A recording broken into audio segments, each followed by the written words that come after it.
What is up, all you real estate loving individuals? This is episode number 24 of the Real Estate Take podcast, and I'm your host, Wendell Butler. It's your go-to podcast with tons of information regarding the current real estate market, where we get various real estate professionals' current take on different areas of real estate. For today's guest, we have Caleb David. Creating space and for people to be seen, heard, and known makes Caleb David come alive. Medical, retail, industrial, and land markets. As an investor and owner of commercial real estate himself, Caleb brings a unique perspective and solid advice to his local, national, and international clients. Caleb was a part of the 2022 Colorado Governor's Fellowship and a former board member of the Better Business Bureau of Southern Colorado. He had the privilege of serving as the 2019 president of Southern Colorado Commercial Brokers Association. He was also the recipient of the Golden Rule Young People's Goodwill Ambassadorship Award presented by Dr. Clyde Rivers and Ambassador Mussie Hailu in 2014 for his work and commitment to the people of Ethiopia. An epicurean at heart, Caleb loves traveling and sitting down to a delicious meal with friends. So let's get Caleb in here. Caleb, how are you doing today? Doing great. Thanks for having me on today. Absolutely. And thank you for coming on. I think it's super important to talk a lot about the commercial space because it's changing a lot, especially in the real estate market. And a lot of people have questions about it and they just don't really understand that space of investing. Everybody understands residential a lot more, but when you get to the commercial side, people get a little confused. So it's exciting to have you on and kind of get a deep understanding or a better understanding of what you do and how you can help. So to start, I just like to totally give you the floor, let you just word vomit anything about yourself and just tell us about who you are, what got you into real estate, and just what is your backstory? Yeah. So I actually fell into real estate by accident. I actually have about 20 years of background in the nonprofit sector. And a little over 10 years ago, an acquaintance of mine came to me. I was burnt out in the nonprofit sector. You're dealing, especially with a lot of stuff I dealt with in social justice space, was very heavy. We were doing a lot of work in Ethiopia, also in the Middle East, where we were learning about how we could support organizations that were working with Syrian refugees and sit with them and find ways to come alongside and support. But along with that comes a lot of heaviness and not a whole lot of income, right? So I was just burnt out, and someone came to me. They said, "Hey, we know about this commercial real estate firm that's looking for an assistant and someone to turn into a broker." And at the time, I was 35, and I was just like, "What do I have to lose?" So it was a scary thing to move from somewhat of a salaried position that was guaranteed money into a position that you don't know am I going to make it or am I going to break it? And so I decided to go for it. And by the end of the first year in the business, market was still recovering from the 2008 crash, but it was slowly coming back to life. So it was good to have a taste of what it was like to not make money and to know that it takes hard work and dedication to become successful in this industry. But by the end of the first year, I was named by my peers and my competitors as the Rookie of the Year. And then the phone started to ring, and I was able to slowly start developing my own clientele, learning the market, understanding, because I knew nothing. I had bought and sold a few houses, right, over the years, but I was coming into it as a novice. And so what I love to do now is find those people who are looking for commercial real estate, come alongside of them and be able to share what I've learned along the way. Yeah. And I love that you kind of just took that leap and not only into just residential. I feel like a lot of people just hop into residential as a broker. You just went straight for commercial. Is there a reason anywhere behind it, or did you just get that opportunity and you were like, hey, let's just go with it? Yeah. It was the opportunity, but also I didn't want to work nights and weekends. And that's where a lot of the residential brokerage time goes, is nights and weekends. And so being the dad of 2 kids adopted from Ethiopia, I knew that I couldn't they're in school during the week. So I wanted to get. Absolutely. So let's backtrack a little bit to your time in the, I guess I would call it, is it called like the Peace Corps? Is that kind of what you were part of? I would call it kind of like the nonprofit sector. Yeah, I actually ran my own nonprofit and didn't ever work with the Peace Corps specifically, but I would say it's probably along those lines. Yeah. So getting into that, I always like to talk about how people have developed themselves to get into real estate and how that helped them become successful. So self-development is super important. If you don't have good self-development, you can't do anything. It's the base of everything that you do. So from going from the nonprofit sector into real estate, how did that benefit you? And can you look back and think, because I did kind of this nonprofit work, it set me up for more success as a commercial broker? Did they intertwine it all, like as you're working? Kind of give me your thoughts on that. Yeah, it's something that I didn't actually previously think about until you asked the question when we first were preparing for the podcast. And so kind of my drive, and as I thought about what I learned from that, it really does have a lot of crossover, because I was able to take my experience in that nonprofit world and social justice and bring that same sense of urgency, as much time with them as possible. Respect, dignity, just to be able to use those things, because people don't remember just the deal that you did, right? I mean, sometimes, yes, they do, but they remember how you make them feel when you're working with them. And so my idea was to take that respect for people and then the expertise that I've gleaned over the last decade to really put that into our clients' needs and goals, so that because I think the nonprofit world really should take a lot of asking questions and listening. And one of the things I tell our team is you can ask questions, but then also listen for what our client is not saying. And that's very similar to the social justice and nonprofit world. Is we've got to have a little bit more awareness that there's more than just what's going on at the surface. And so I think also taking that and leading by example and teaching those that are on my team and clients that I have success, not only in real estate, but how to have that as a part of their life where it doesn't take over, and working into a life that brings more peace and freedom. Yeah, exactly. And yeah, I tell people all the time, like real estate, commercial, residential, whatever you're doing, it's not just about buying properties and investing and doing math and numbers. Real estate is 100% it's a people business. You have to be personable. You have to understand people, have empathy for people, and help solve problems. And if you don't have that, or willing to like take that on, then you really won't be, I don't think you will be successful in real estate, because it really is, believe it or not, it's a big sector, right? But it's pretty niche to the point that if you aren't that way, word gets around and then people don't want to work with you. It's pretty good. No, absolutely. And that's been my experience. That's a culture, at least in my market, that we're seeking to change, because historically, it's been a very transactional thing and been a very elite thing. But I think very important for us to understand the market and what the next wave is. And in our market, the minority business owners are the ones who are really going to start making the biggest economic impact. And so we do a lot of consulting through the Small Business Development Corporation for Southern Colorado to talk and spend time with people, because it's not just, hey, I'm going to open a coffee shop, let's go over there. There's zoning, there's what the regional building department requires, there's lending, there's so many different areas that have to be considered. And so that is our hope, is that we bring that to our clients, big or small, and treat them all with the same level of dignity and respect. Yeah, and it's great that you brought that up, because there's so much that goes into any real estate transaction, commercial or residential. And it's important to know that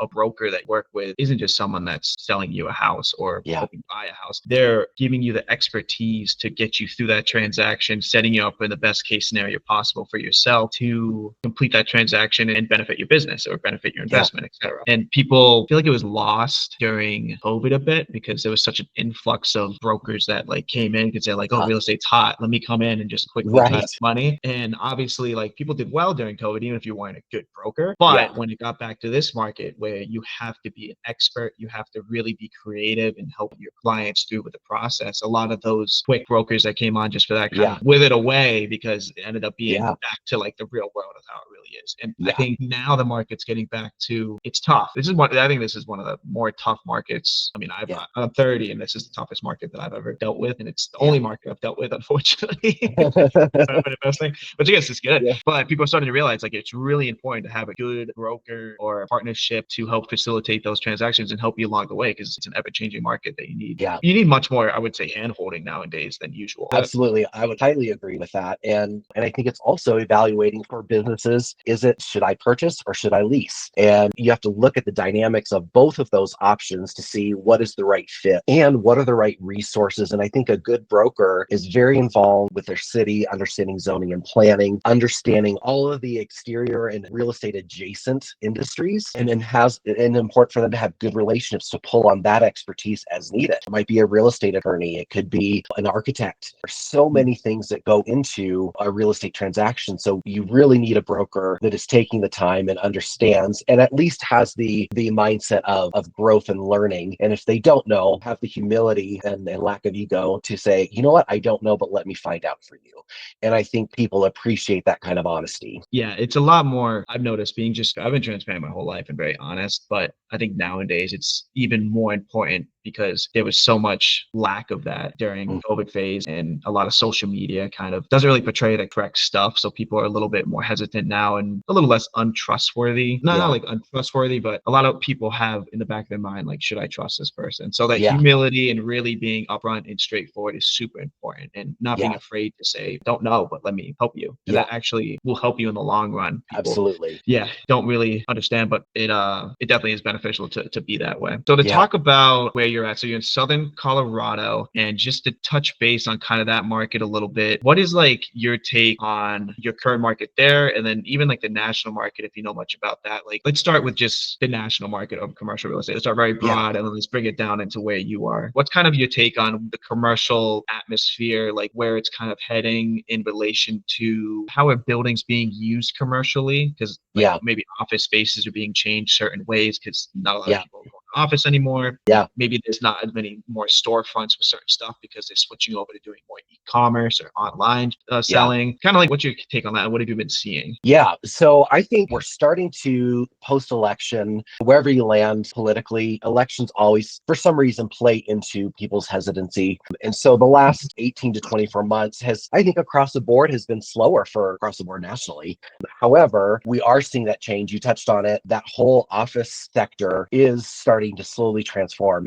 Post-COVID, a lot more people are working from home. Some people are going back to the office, but these large footprints they're just not absorbing. And so, and the stuff that is absorbing are the owners and investors that are thinking creatively, that are willing to put tenant improvements into a space to make it more attractive to come, more large kitchen gathering spaces, conference rooms, flex space, and make it as creative as possible. So we're seeing that. And then I think we're also starting to see a lot of large office properties converting into housing. And so we're seeing that nationally. I'm not seeing that as much here locally in Colorado as of yet, but I think that's a trend we can watch. And I think we'll start seeing that because there is a need for affordable housing. And so if there's a way that an investor and asset manager are able to convert that, I think that's a huge shift. And then COVID also affected retail significantly. At first, it was very negative, but what we saw was people moving from large retail spaces and into creating more experiential retail versus just walk in, grab a thing. So you've got like a company like Buff City Soap that was a client of mine. You can go in there and make soap with them or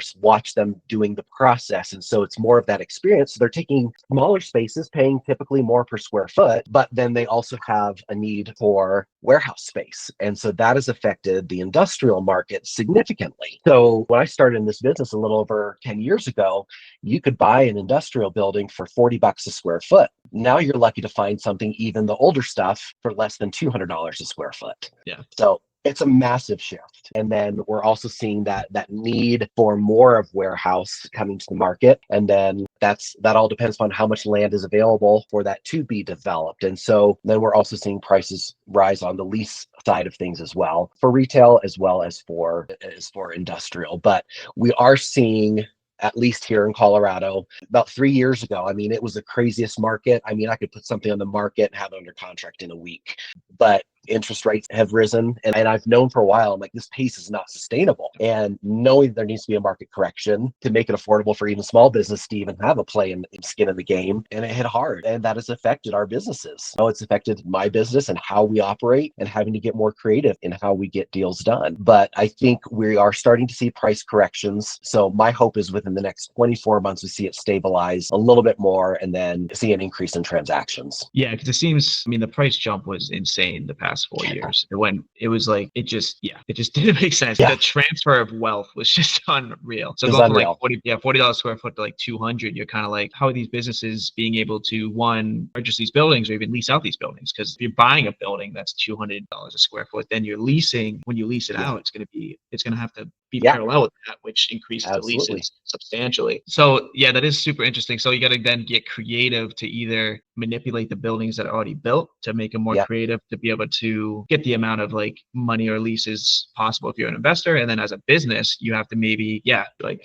make your spaces smaller and just get more creative and more yeah. personable with your customers to make them a more enjoyable experience to then get people to come in and work Yeah, with you. absolutely. Yeah, and I think I had the sense that the industrial market was going to take off as soon as we started hearing rumors of COVID and the virus and things like that. I actually had a client that we had over $5 million under contract in industrial property at then market rates, which is probably half of what it is today. Yeah. And I knew and advised my client, I'm like, listen, this shift is really going to make your properties much more valuable. Unfortunately, he decided to cancel all the contracts. And here we are 5+ Yeah. years later. And I'm like, you could have doubled your investment Oh yeah. easily, you know? Probably even And more. so probably even more. Absolutely. Cool. So in Southern Colorado, I know you focus on a numerous amount of things, but in Southern Colorado, what do you see in the commercial space there that's most prevalent? Like, is it retail? Is it land? Is it industrial? Like, what is kind of the commercial market there predominantly for the most part? Or is it a collection Yeah. of everything?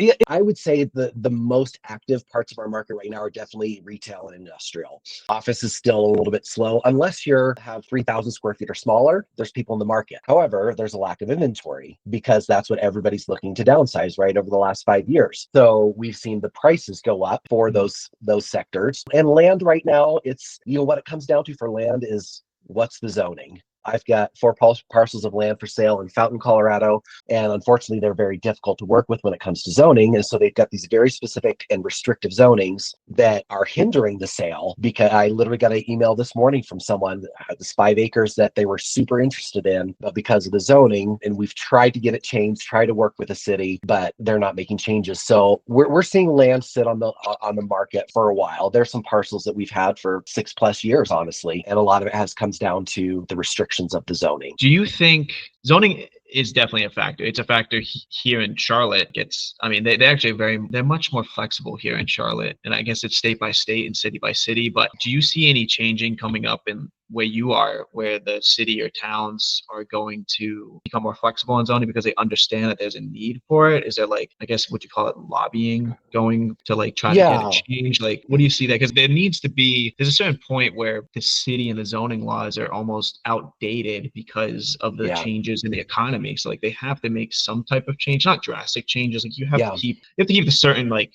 I don't know if it's a word, but the same like conform, yeah, but not, conformity. Yeah, yeah, yeah, conformity. Like you can't just put like a skyscraper in the middle of like a town. Like right, you can't do that. You got to make it like all like meshed right. together. But there's got to be like some type of leeway that the city and town must be thinking about possibly to like help loosen it up to allow more transactions and businesses to grow. Or do you not see that? Yeah, no, I see that significantly actually because our mayor, Yemi Mobolade, he's a forward thinker. He brings people together. And we've served on multiple committees over the years before he was appointed as mayor. And so his goal and role with the city before this becoming the mayor was to make Colorado Springs the most business friendly city in the United States. And so we've worked on that for 7-8 years now, multiple committees, and we're talking with the utilities department, we're talking zoning and planning, the city clerk. We meet once a month to kind of talk and discuss these issues and try to get ahead of it. And so what we've done is we've actually created roadmaps for small businesses. And someone's wanting to open a nail salon or a restaurant, we actually have an exact roadmap of who they need to talk to and when.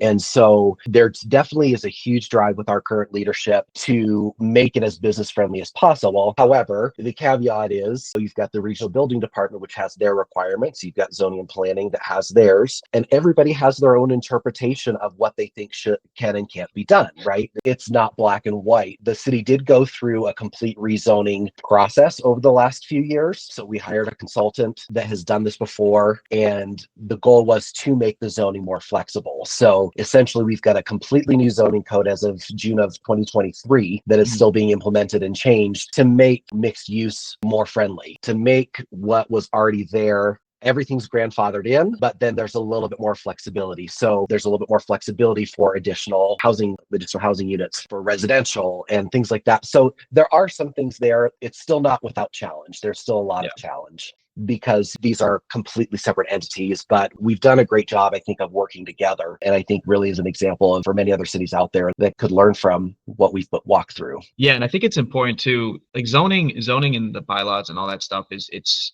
from the bird's eye view, it's confusing. But when you actually like go into the town or pull up the PDF that kind of outlines it all, it's pretty straightforward. It tells you like, hey, you need this much square footage, this much frontage, this much baggage to build this or be able to have this kind of property or have this type of retail business here. And I think people get kind of too confused without even taking a chance to look at it and just pull it up and read it. And there's so many opportunities in that, especially with the ever-changing environment of the zoning changes that are happening. It's awesome that you're kind of staying on top of that, because that allows you to portray that to your clients that you work with, business owners and stuff, to point them in the right direction. And that's another reason, I mean, that brokers are very important, and especially experienced and logical and forward-thinking brokers. Those are the ones that you want to work with, just like yourself. And you're just kind of planning it here. Like in Charlotte, and it's important just to understand what's going on in zoning too as an investor or buyer, because in Charlotte, we did a similar thing too, pretty much the same exact time frame. It was June, I think it was 2023 or 2024, one of those years. But basically, they took all the zoning of single-family residences, and that said you can only have single-family homes here. And they said, hey, we're going to change these so now you can build 1 to 4 units. So what people are now doing is they switch their game plan to, instead of just like building single families or buying single families and fix and flipping them, now they have the opportunity to look at something and be like, okay, if I buy this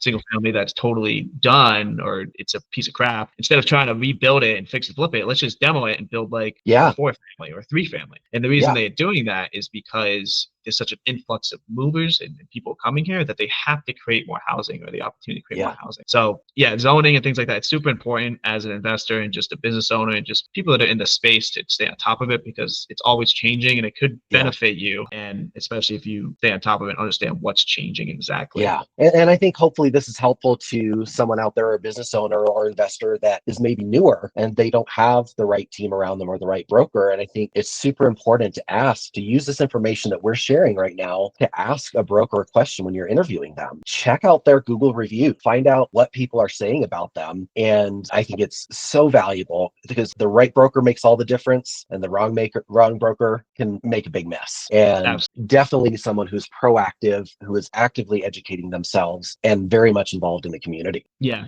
So let's go back into you working with your clients and just different ways and opportunities that you present to them. So what is is a 2-part question. You can take it however you want and answer it however you want. But when you're working with a business owner that's trying to find a building to either buy and then run their business there, or lease and run their business there, is there different aspects or steps that you go towards with that, rather than someone that's just trying to invest and purchase a commercial property to then lease out? Like, what are the different mind frames and kind of steps you take? You can start with that one. That's a big question. I'll start. Yeah, no, it is. It's a very big question, but a very good one. So for a business that's looking to figure out, should I buy or lease? We walk through, people are excited, right? When they've got their idea, they're pumped up. And our goal is to not bring somebody down, but to set proper expectations. And so that involves asking them, do you have a business plan yet? If you don't, you can do one for free and get help to put one together free with the SBDC. And it's run by the SBA, and that's a national thing. People don't know that the Small Business Development Corporation is available there and has tons of free courses and resources available. And so if they don't have that, then we say, okay, let's start here. Let me hear your vision. Let me hear your excitement. And then let's narrow down, okay, you don't know what your budget is? Okay, so there's somebody at the SBDC that can help you with that too. They can help you with lending. They can help you with potential grants. So we want you to get as much information as possible before we go out to market. I'll sit down with them and say, okay, you don't know what the market is, but I do. Let me do a search for you and say, okay, here's what's out there.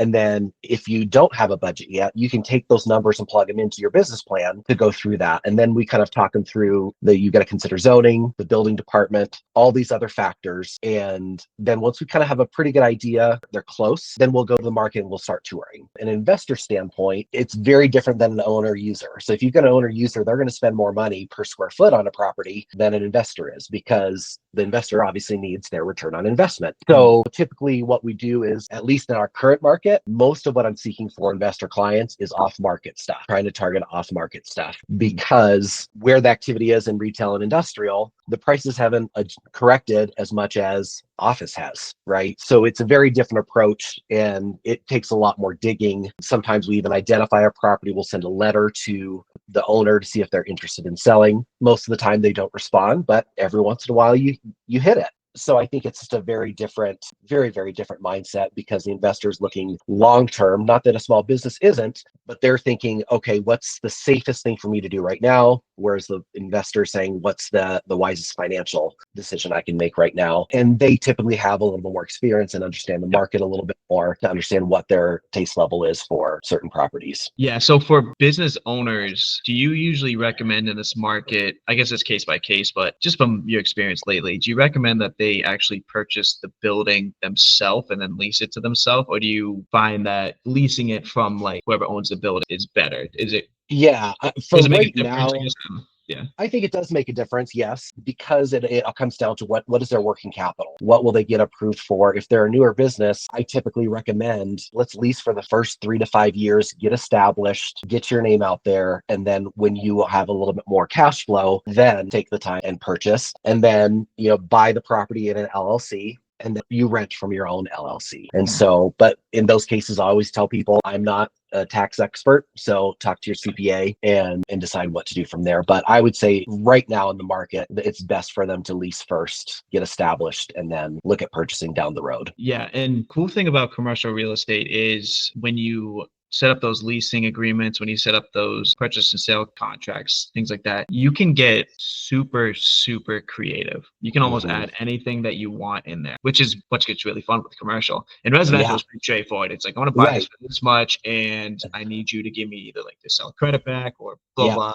Keep this tenant, get this tenant out, leave the washer dryer, things like that. But commercial, you can almost set it up as like, say a business wants to eventually purchase the building or the space that they're renting, but they, like you said, like they just don't have the funds or capital to do it yet, but they're going to lease there. You can almost form in that contract, leasing contract, if the owner that's leasing is okay with it, that say, I want to lease this for 5 years, but at 3 years, I want the option to possibly buy this building from you at this certain amount. You can like set up stuff like that, right? Absolutely. Oh, absolutely. And I think that's what I love about this industry is that every day I learn something new. Every day there's a new idea that comes up. And so that's what's really fun for me is that every day is different and an opportunity to learn and grow. Yeah. And I get like another thing too, you can do with leases is, so when you're a small business, you don't have to spend like all the money to come in and like upgrade the building to like your business, how it is, etc. You can have the actual owner of that building kind of give you like the funds to do that, make it so it's suitable to your business. I forget what that's called, but you want to go into that a little bit because that's a huge part of commercial, especially nowadays. I feel like because it's so expensive to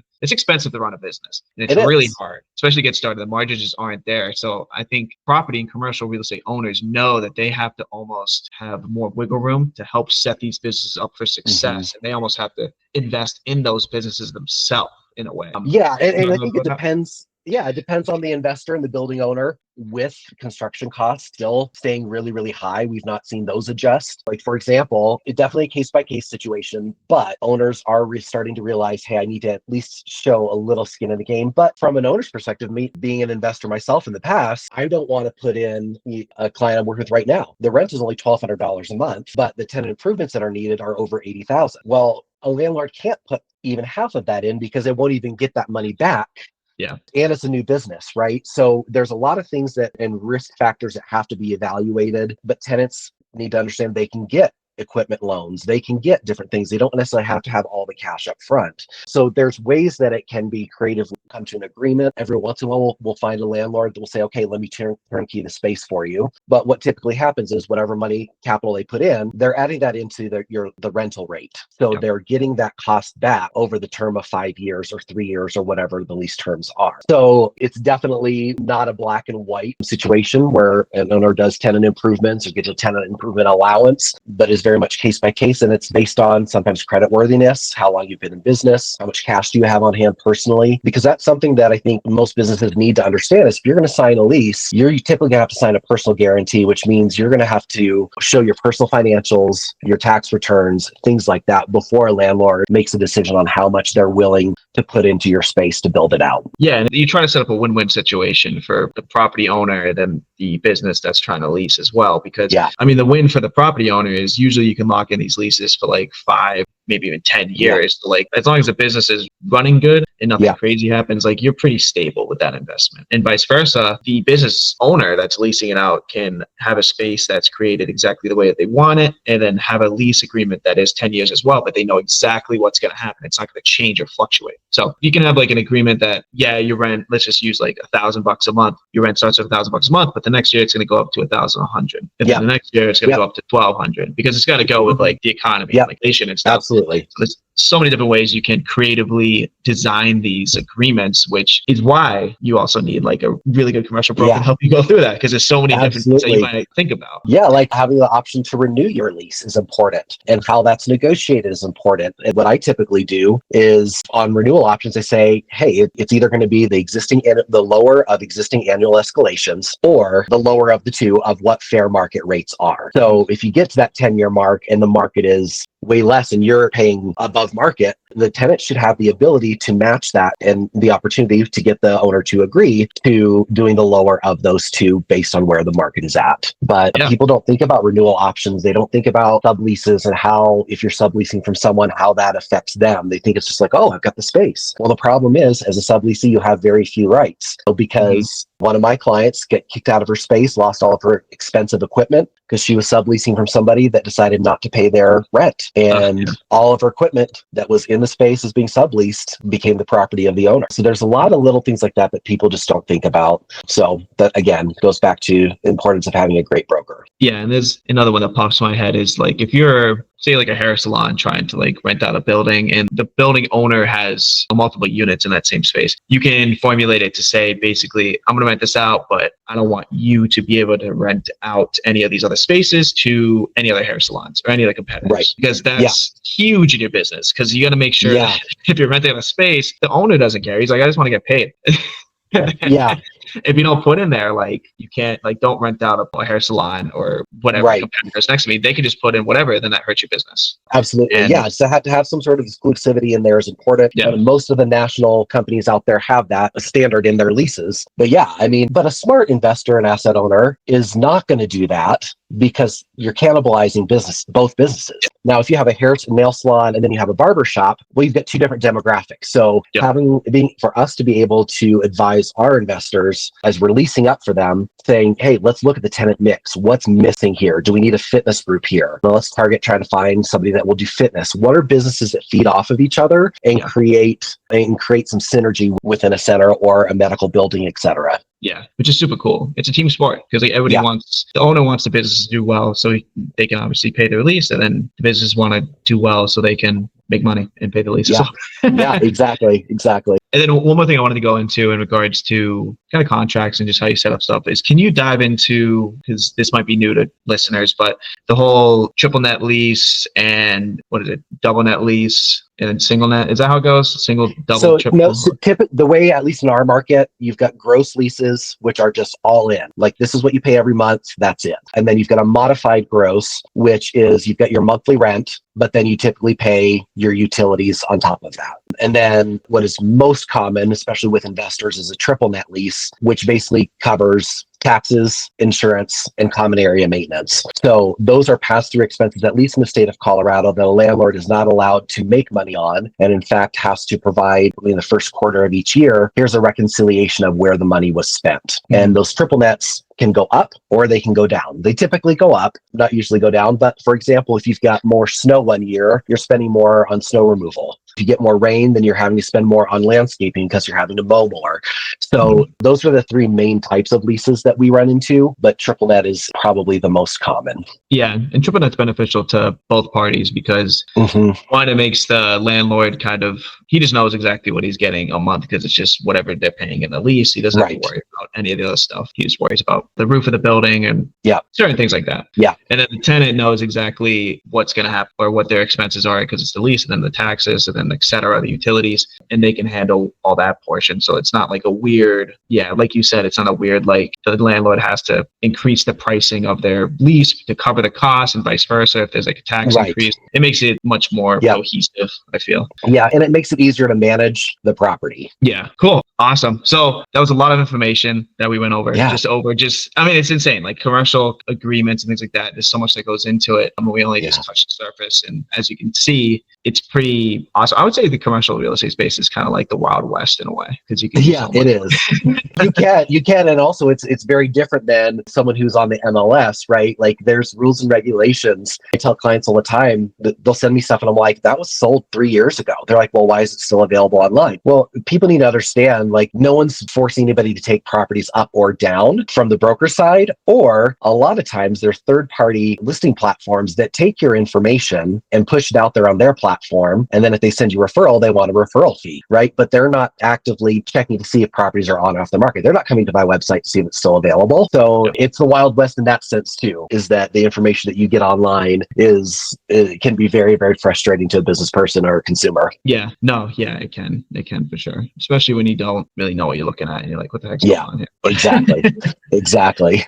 So as in this market right now, I just wanted to touch on another thing is going through the ever changing. You started in 2008 or so, right? Like 2009. I actually started about 2014. So it was on the tail end of the downturn. Okay. So from seeing the markets change and everything, because you've been through pretty much 2 major market changes, I feel. What have you learned over your career of being on that roller coaster ride? And what are some advice you can give to maybe other brokers, but also business owners and investors as well, to deal with those changes and just to be prepared? Yeah, I think having a mindset of creativity and flexibility is ideal and important. And I also think it's important to keep our egos in check, because things can start going really, really well. And then one of my mentors told me when I first got into business, he said, when you start rolling in the money, don't change your lifestyle. Keep it consistent. And I think that was really good advice. I didn't take it fully, but in hindsight now I'm like, oh, now I get why he said that. Thankfully, I was able to bounce back and recover and that sort of thing. But I think just live within your means. This is a long game. This isn't just, it's not always going to be good and it's not always going to be bad. So I think just try to stay as consistent as possible. And I think guarding your time, your expertise, and your reputation is also one of the biggest and most important things for a broker to do, because in bad times, people want to come to somebody that they trust. And so I think keeping that consistency and integrity is very important. Yeah, I agree. Yeah, that's a huge thing. Like, don't change your lifestyle as you start doing well, especially in real estate, because it can turn on a dime. On a dime. Treat yourself well. I mean, as you make money or do better in life, you still want to enjoy some fruits of your labor, but don't go overboard to the point that there's no need necessarily for a bigger house. There's not necessarily need for a Porsche. It's like, but yeah, you're right. Enjoy the fruits of your labor, but don't go overboard. Yeah. Be smart. Just be smart. Absolutely. So we've been on here for about 45 minutes. I like to close out with just 2 quick questions and then leave the floor to you. But I always like to ask this question, just like, what is your favorite business, investing, or real estate book, even self-development book or podcast that you recommend that you kind of listen to or has changed your life when you first read it or listened to it? Yeah, I would say, honestly, anything by Brene Brown, because her work, there's so much, especially when you're in commercial real estate, you get hit a lot. You get bruised emotionally a lot. Your ego gets a lot. So anything by Brene Brown, Daring Greatly is a great one of hers. And then another one, honestly, I've not found on the commercial side a whole lot of investment books that I have found personally inspiring. There's a lot of facts out there, but I would say also Start With Why by Simon Sinek is another one, because I think it's always important for us to be evaluating why are we doing what we're doing and understanding who we're doing it for. Yeah, because if you don't have a why, I'm telling you just from my experience, like when you get into investing, commercial or residential, if you don't have a why, you can pretty much get burnt out pretty quick and just be like, this is too much. Because there are times you're like, oh my God, it's a roller coaster. It's like you have success and then you're like, this is awesome. And then all of a sudden, an hour later, you're like, oh my God, this is a huge problem I have to solve. Yeah, absolutely. Well, and I think that's why it's super important. It's why Brene's work is so important in understanding what our values are, right? What are our boundaries? What will we take, not take? Yes, we have to deal with hard stuff. But if something violates my values and someone's continually taking advantage of me, then I know when to say no and walk away from that situation. And I think no in our industry is a very powerful word. Yeah, I've walked away from deals and partnerships just because I didn't like the vibe or like the way someone was handling something. And I was like, that's just me. I don't care how much money I'm going to make from this. Like morally, it takes away it's not worth it. Yeah, it takes away your soul. And then once you Yeah. start doing stuff like that, you could feel almost your soul getting like Yes. taken away. And then all of a sudden you're just like, you're not even like feel human anymore. To me, at least. Yeah. I stay away from all like immoral type stuff, which Yeah. unfortunately it happens. It does happen in all businesses. But yeah, you just want to keep to your values, your morals, and just high integrity. You want to have high integrity in this business. Absolutely. And if you do that, you're going to be successful for sure. Agreed. So to wrap this up, I know you're super busy and don't want to keep you on here too long. I just like to always give you the floor just to tell the audience how to reach out to you, either through social media handles or if you have meetups that you run or attend, charity events, business links, and just way to contact you. The floor is yours. Absolutely. Thank you. So you can follow me on Instagram and it's just at Caleb David. And same thing on Facebook is facebook.com/Caleb David. You can find me on TikTok, also with the same handle. You can go to our website and check that out. We're going to be starting a new podcast soon. So hopefully we'll have a landing page there for another set of resources, but just check us out and ask questions, reach out to us, say hello. If you've got any questions, we're here to consult as needed, answer some questions. And especially if you're on the Front Range in Colorado, we'll happily take a look at your leases, your properties, and just give you some initial free feedback. And then the other thing you guys can check out is I just joined the board for an organization called Crazy Love Africa. And what we do is we work with single moms with HIV in Uganda, providing emotional support, job creation, and all kinds of incredible stuff. So check out Crazy Love Africa. And you can find them on Instagram, just at Crazy Love Africa. That's amazing. And I'm going to put all that stuff in the bio of this podcast when it's released. Perfect. So everybody can click and find all the information in the bio. And Caleb, thank you so much for coming on. You're an amazing person. You've done so much from nonprofit to then transferring, I guess you would say, into commercial real estate. And you still, with that, was it Crazy Love Africa? Is that what you said? Yeah.